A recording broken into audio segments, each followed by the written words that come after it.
Hey, everyone. It's so good to be here. Thank you. Thank you, Suhoon, for having me back. The last time I was at WiT in Singapore was 2019. I was living here, and nothing but blue skies ahead, right? But it's really great to be back. Suhoon asked me to talk about the revolution in air travel and in air distribution. And Suhoon and the very smart people at WiT are always right. But I do wonder if it's actually a revolution we're talking about, or if it's maybe a slow evolution. And we talk about new distribution capability, right? But really, what is new? So that's what we're going to talk about, and I have some experts who are going to join me on stage here shortly. But first, because this is a conference about humanity, I thought I would share a little bit of mine. Kimberly, I will talk about my dog, of course. But I also want to take a look back, because I think it's helpful as we think about the future to take a quick look back. And I started my career in travel in the year 2000. So I'm going to go back to the year 2000. Who here was in travel in 2000? All right. A lot of people I see around me probably weren't born in the year 2000. But I'm going to share a little bit about my experience back in the year 2000.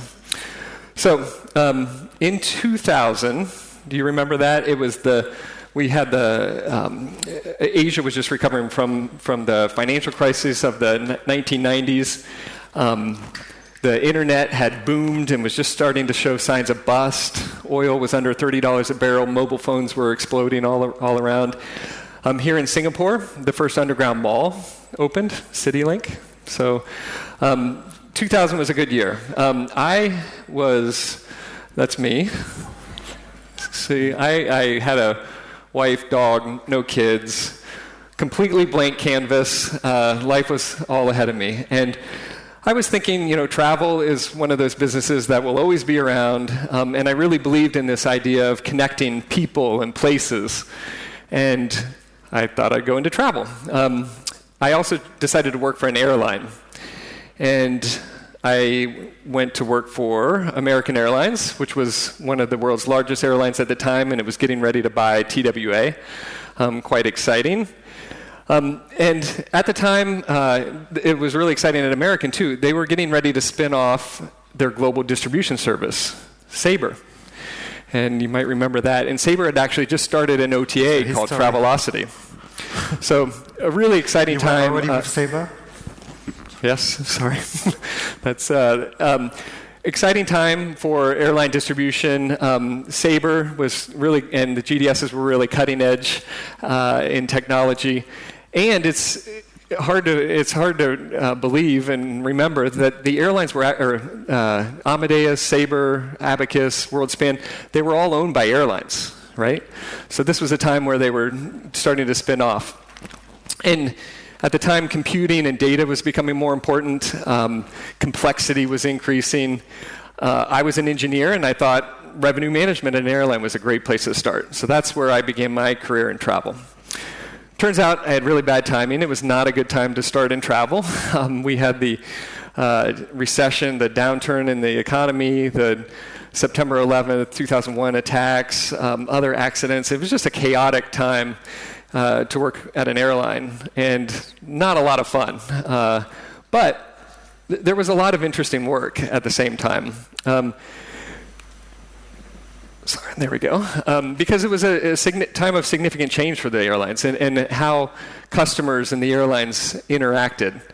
There was the new security requirements, of course, like we all learned to take off our shoes as we entered security. But there was also a big push for automation. And I remember at the time telling my boss at American, I don't think people are going to want to use a kiosk.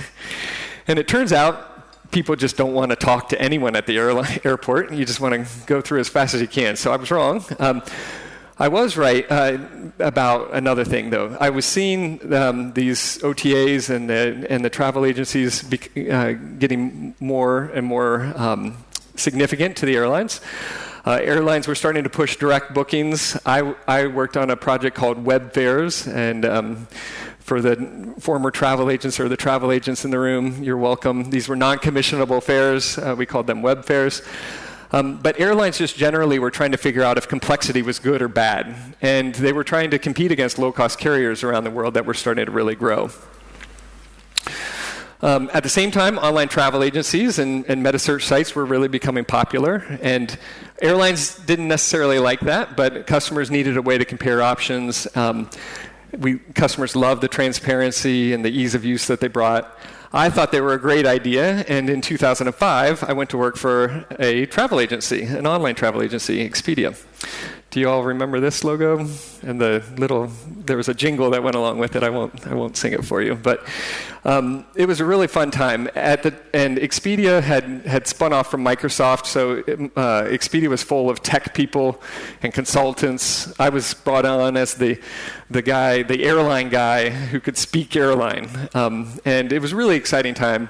I also found out right away that much of our economics for air came from the GDS commercial model. And all of our fights with airlines came from the GDS commercial model. But it was a fun time. In 2005, even as early as 2005, airlines were pushing for direct connects. And my timing was bad. 2008, 2009, global financial crisis. Expedia wasn't spared. We bottomed out around $8 a share, our all-time low. But it was really interesting work as well. We went from 1 GDS to 2 GDSes to 3 GDSes. We brought on a partner who was doing direct connects and scraping low-cost carriers, so we added that content. At the time, air was still the majority of Expedia's revenue. It's not today. But there was significant pressure even as far back as 2011, or 2009. At this time, many airlines went bankrupt, especially in the US, and they were starting to really put pressure on travel agencies. And interestingly, full-service airlines were not so much full service anymore. They figured out that they could charge for a bag and make billions of dollars, and they made many billions of dollars charging for bags. But this was a key development in airline distribution. If we skip forward a bit, we see Beijing, the Olympics put China really on the world stage, and all of us had to take note that this region was really, really growing fast and was going to be a big part of the future. In fact, when I started in travel, APAC accounted for about a quarter of all global airline passengers. By this time, in about 2010, 2011, it was a third, and now it's nearly half of all global airline passengers. In 2011, we did a joint venture with AirAsia, and that was exciting. The ASEAN Open Skies Agreement really opened up air travel, and we saw a bunch of low-cost carriers. And the growth of Asia was really important for innovation in technology because customers here were a bit more forward in technology, and the airlines here embraced it. I'll remember 2011 as the year that direct connects became real. These were some serious battles, and it was mostly about cost, I would say, but airlines, some airlines were really looking to disintermediate the GDS or disintermediate travel agencies. At the time, American Airlines and Delta Airlines both had removed content from online travel agencies. Over time, we were able to resolve most of our differences. This is true. We came to an agreement with American Airlines in 2012, I think it was, to do a direct connect through the GDS. Whatever that means. But that was the agreement. We went on, it was 2015 that Lufthansa introduced its infamous 16 euro surcharge, GDS surcharge. So 16 euros a ticket to use the GDS. But really, what was the alternative? There was none. It was 2012 when IATA introduced the NDC standards, or introduced the concept, but it was 2015 before we had the first standards published. So what was the alternative? But coming back to APAC, I think it was 2016. I moved to Singapore in 2016. We had our joint venture with AirAsia Expedia. I joined the board. I moved here. By this time, by the way, I had teenagers. Different dog. I'll show you her in a sec. But Asia was just a big opportunity, and it was really exciting. We grew our brands here. We invested in a flight forward OTA called Traveloka, and I joined the board of Traveloka, which was really exciting. It was also a time when hotels became a much more important part of our revenue and our income statement. We made a few key acquisitions. We started building the business that's now 25% of our business, the B2B segment. So fun times. I was enjoying Singapore, enjoying Asia. Great time. My final months in 2020 here were not quite so fun. And quite depressing, actually.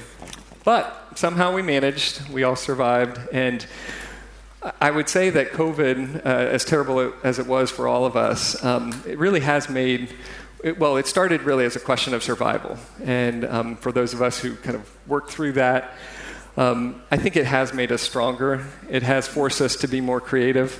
And as an industry, I think we're better off. Airlines are making record profits.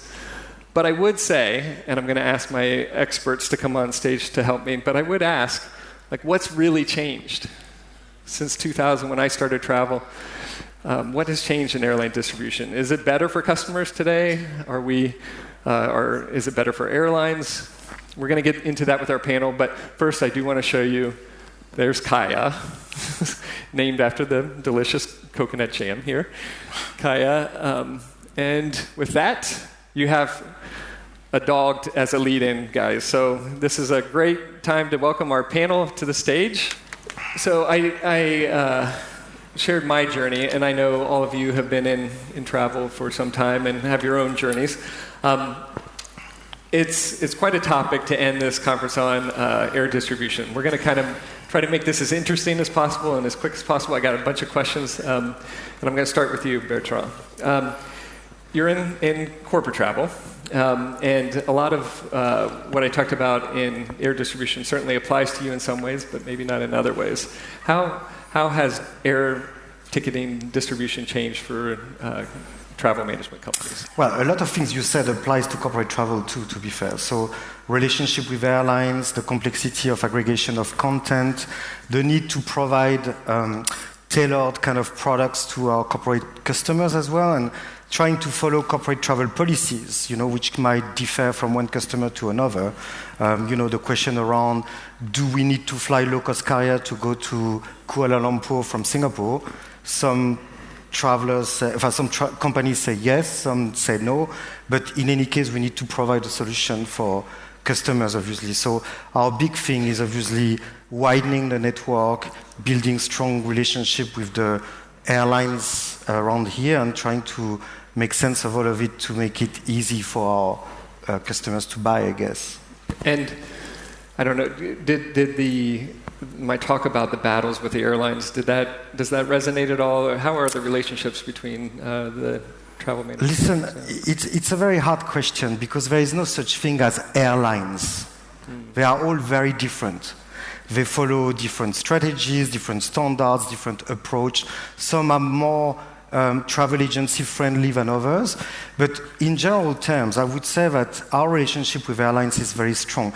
You probably know that TMCs, and that's probably a big difference with the online kind of world, but TMCs are usually the higher yield for airlines. So they usually value the relationship very much. And that gives us an opportunity to work in a true partnership. And there's a few airlines, we are not mentioning any of them because then it gets you need to name names. Some airlines in Singapore have been, for example, engaging with us very early in the process to work on their NDC connector, specifically for the corporate travel segment, because they know that the flow is very different to a non-line travel flow or even a leisure type of flow. And I think that was very smart of them to include professionals like us in the process to make sure that we are not missing anything along the way. And as a consequence of that, I believe they are seeing a greater adoption of NDC because we can source the content, but we can serve the customer in a much more efficient way. So I would say this is the angle. So airlines that did that well, I think, are probably a bit more successful than the ones which tend to think in a monolithic way. And Mary, you maybe have the least amount of experience directly in travel, but quite intense because you started your own company. Why did you start Atlas? So before I shared why I started my company Atlas, I'm so impressed with your sharing. I didn't realize you have a long, long journey. I just know you are a dog lover. I know your dog's name, Kaya. So this is also the reason I started my company Atlas, because travel experience really once changed my life. So it's not only about experience, it's about I learned how to appreciate the difference we are and how to celebrate the similarities we are. So I want to help more people to have access to travel. But all of us know flight cost normally is the largest cost of the total travel cost.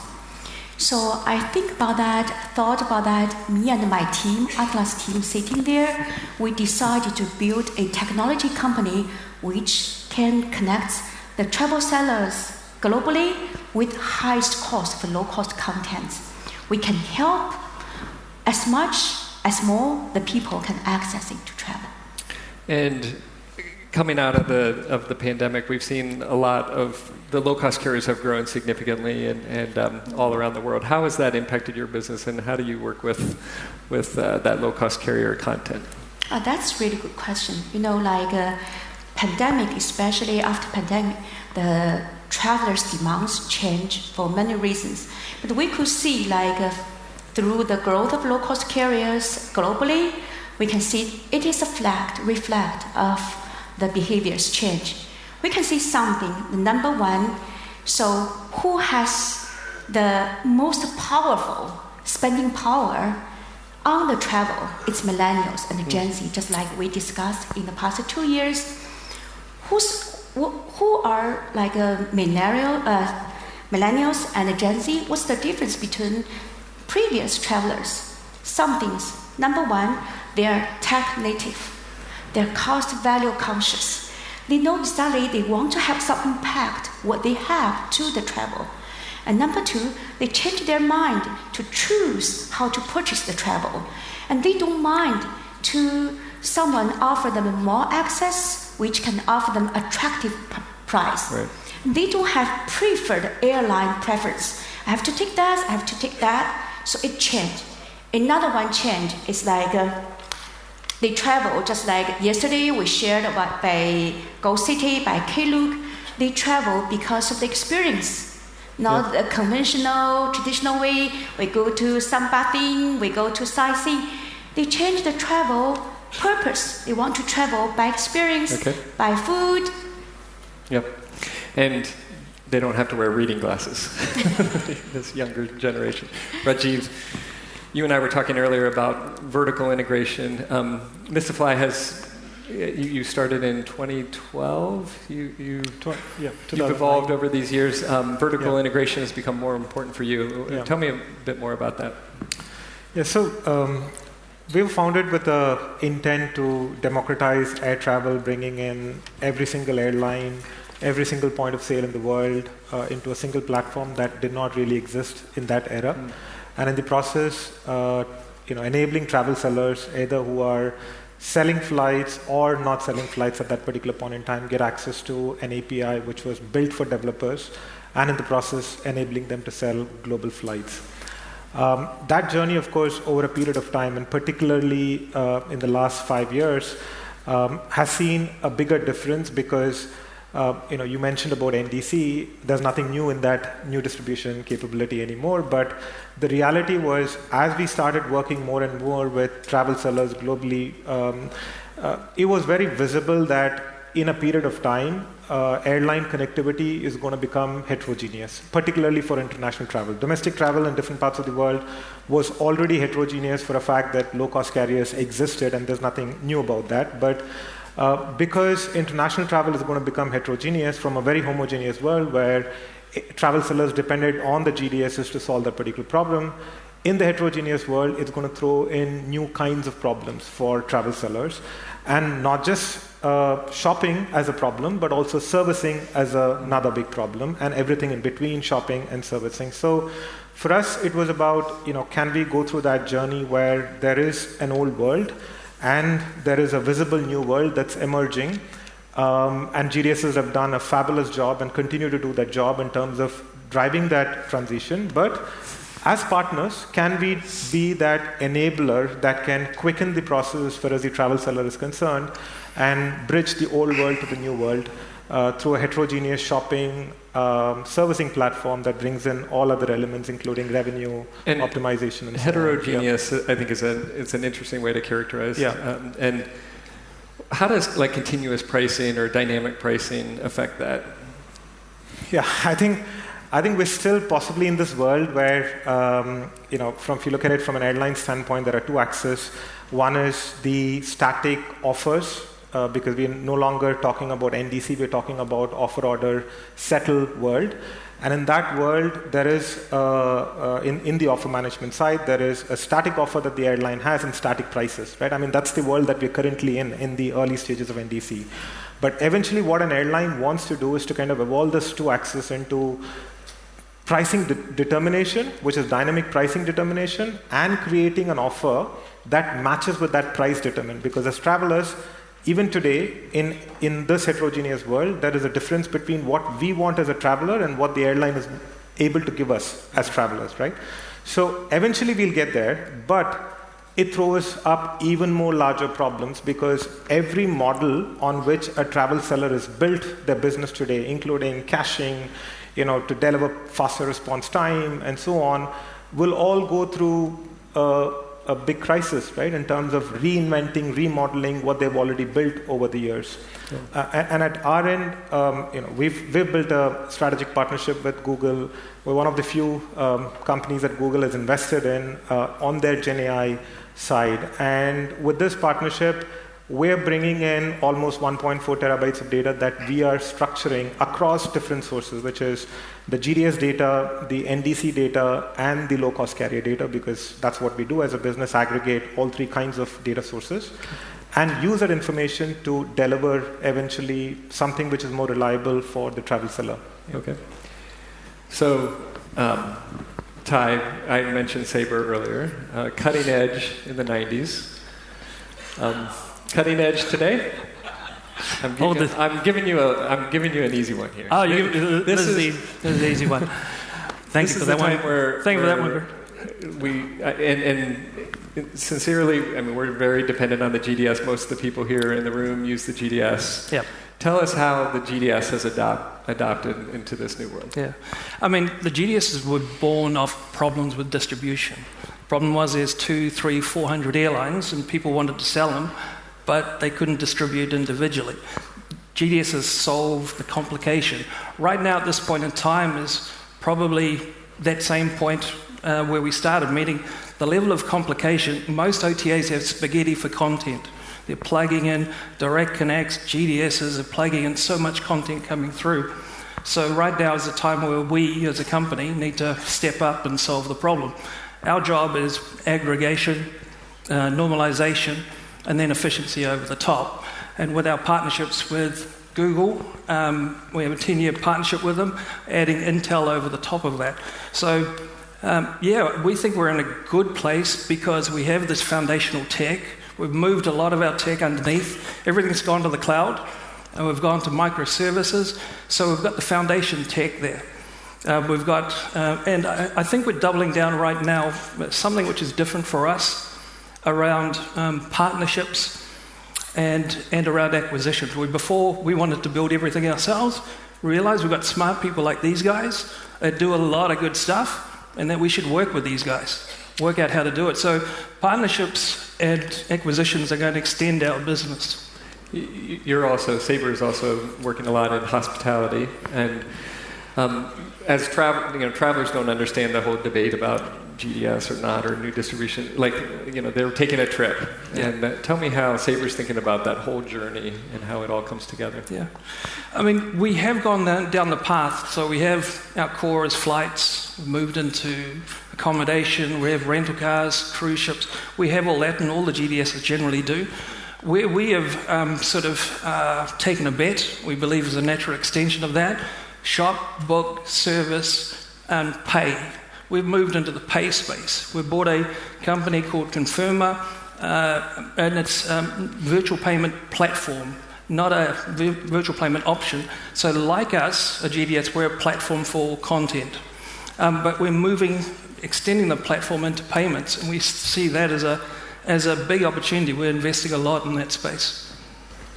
So my question at the end of my opening was, is this really better for customers? Are travelers better off because of these changes in air distribution over the years?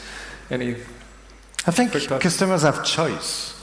And it's our role as a distributor of this content to make sure that we deliver the choice to our end customers. And obviously, all of the smart people, to your point, that spoke before, are very important in this process because it's not one person that can solve this problem. It's a cross-industry thing. And I think by collaborating as an industry involving GDS partners, which we still call GDS, but the reality is that a lot of their content is not EDIFACT anymore. Right. And it's moving more into the NDC world and all of that. On the hotel side, as you said, they've been aggregating content, but the hotel part is very interesting because our customers are asking us to sell content from Expedia, booking, prepaid, postpaid. Like all of those things need to be an option for customers now, and I think it's great because it gives more choice to customers.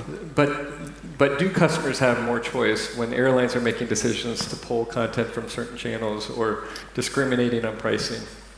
Can I jump into the question? So I think we have discussed about AI for 2 days, and last year we talked a lot about blockchain. So let's come back to AI and blockchain. What exactly changed today's travel industry? I think AI and blockchain fundamentally changed because let's see what is called Web 1. Web 1 we call read. What is called Web 2? Web 2 called read and write. What is called really Web 3? Web 3 about consumer is about read, write, and own.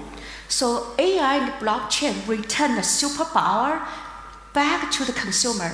Today, consumer has much larger power than any time before today. When do we see blockchain on airline distribution? What year will we expect to see blockchain? I think blockchain means consumer will own something. They own a right. When do you think we should see it, Mary? Maybe in China sooner than... But I'm talking about like today's differences because consumer has the power to control how they allocate their budget, how they choose the experience. Right. That's the fundamental change. Yep. I think, it's a great point, and I think an important concept. Airlines are still using paper tickets in some cases, right? So should we expect radical shifts? And with I think it's going to the come. Airlines in the room, but because Greg, the promise of NDC was all about personalization. Right. It was all about knowing the customer you sell to so that you can bundle a service or an offering that is tailored to these particular customers. I don't think any airlines have come to this result yet, but there is hope that this is the future we are looking forward to. Ty, do you think personalization is real in the airline distribution? I think a number of airlines, so as you mentioned, the intent was personalization, a bit more control over distribution. That was the intent. Not seeing a lot of it yet, but I'm pretty sure there'll be a number of leading edge airlines that will do it. So what I see in the not too distant future is right now we do have a lot of different content coming at us. It's going to get even more complex as people experiment. A number of airlines experiment, but it'll only be the top guys because they'll only have the mechanisms on their side to actually do it. That will push stress through the whole distribution system of how does this flow through the GDS? How do I get this onto my page? How do I deal with that promotion? So there will be, and it'll cause stress right through the system. I think there will be the leader airlines, the followers, and the laggards for sure. I think we're definitely seeing certain leader airlines at least getting into the first steps of personalization, being in a position to offer something which is specific to the traveler on the basis of the information they have. Right? I think the leader airlines are getting there, but then it's not something that we see, at least in the near future, we will see wholesale adoption, because it's definitely a journey. And in the meantime, we're going to still talk about NDC. What conference, what year will we not have a session on NDC? But we need to be fair to NDC as well. I mean, whether or not we like it, it's the reality in our business. And the reality is that all of us had to adopt NDC to a certain extent, and our GDS partners have helped us to a large extent to consume this content, or company like Mystify, obviously. But the point is that it's a reality. Yeah. Like probably, don't know, we are not supposed to communicate on the percentage, so I'm not going to say it, but we have now a reasonable share of NDC sales, and that's a reality. And you talked before about the relationship with airlines, but airlines have come to the table to negotiate specific deals, including NDC content, which was a bit of a barrier at the beginning. So now this barrier has been lifted, and it gives us a much greater opportunity as well from a financial standpoint. So although I'm not expertise of NDC, but I think NDC is the right concept. Why? NDC give the right back to the air distribution, and all of the travel sellers, we have the right to access into the airlines without GDS support. I think so far we lack of really good technology solution who understands what does NDC mean. That's the issue, not NDC is the issue. Yeah, well said. And the other thing I wanted to ask everyone about was, should we expect to see the trends that are happening in airline distribution spread into hotels or other parts of the travel ecosystem?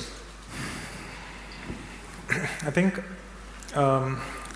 if you really look at it, in the last 20 years, travel has always continued to be a airport code to airport code kind of a search, right?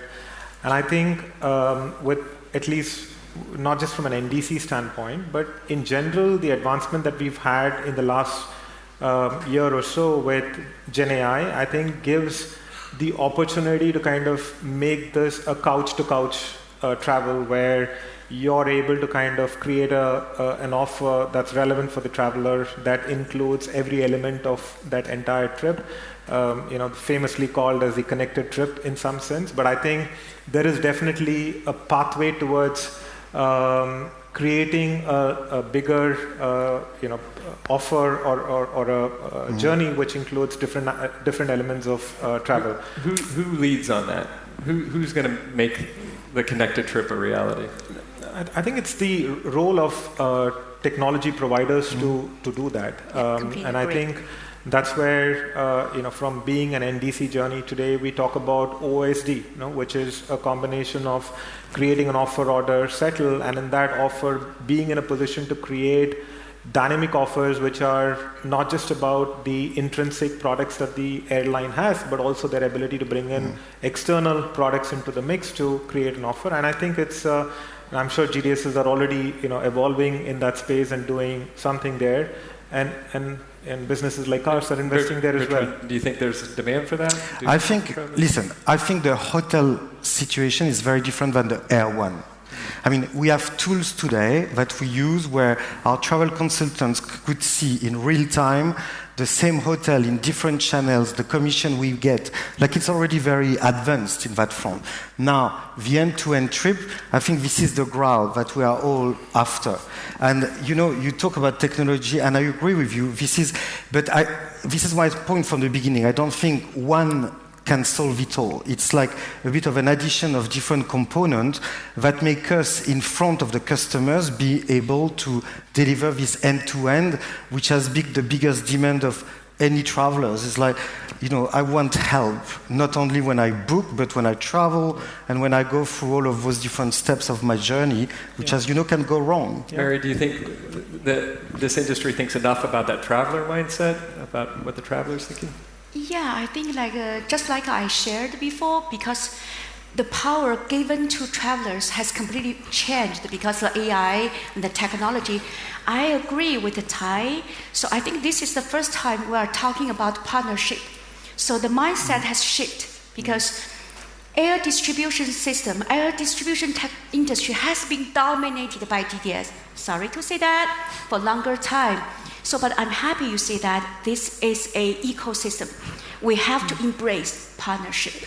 Ty, So, I'll yeah. give you the last word. How are the GDSes bringing the traveler to the front of your strategy? To the front of our well, we are primarily bringing the components so that it can be distributed. We're not the direct, so we're just providing the best components, flights, hotels, in the best shape with all of the content and details we can, as fast as we can to the distribution channels. And then the distribution channels can build what they want from the components. Great. Thank you. It's an exciting area. We appreciate your expertise here today. Thank you, everyone, for the time talking about air distribution. Thank you. Thank you, Greg.